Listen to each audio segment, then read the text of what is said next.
आज चाहिँ हाम्रो कम्पनीमा रबिन सोल्टीको बर्थडे थियो। कसरी सेलिब्रेसन गर्यौं अनि कसरी रमाइलो गर्यौं त हामीले।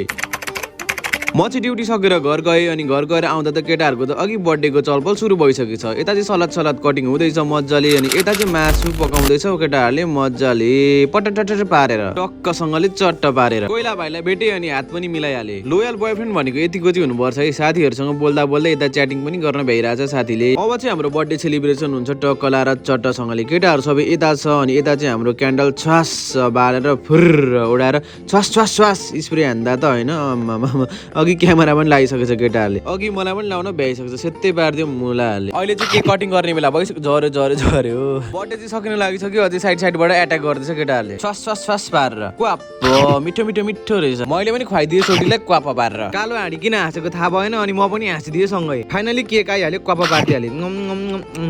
मिठो रहेछ यार, अन्डावाला रहेछ। क्यामेरा फनक्क घुमाएको त बर्थडेवाला छोटीलाई त अघि भिजेको मुसा जस्तो बनाइसकेछ। क्वाप खाँदै थियो स्वाट्टा दलेर टाप हान्दिहाल्यो गोविन्दे दाइ चाहिँ। फाइनली मासु सासु रेडी भइसक्यो। अब चाहिँ टकलाएर चट्टसँगले क्वाप खानु पर्ने हुन्छ मासुलाई। केटाहरू सबै रेडी भइसकेको छ। क्यामेरा स्वाट्ट घुमाएर क्वाप खाइदिएको मिठो रहेछ अरे अभिषेकले भनेको। अहिले चाहिँ चस गर्ने बेला भइसकेको छ। मैले चाहिँ टाढैबाट चस पारिदिइहालेँ वाइफाई स्टाइलमा। मैले चाहिँ को खाएँ अनि केटाहरूले चाहिँ गोल्डन खाइरहेको थियो। मलाई पनि 2 थोपा त हाल्नु अघि भइहालेछ।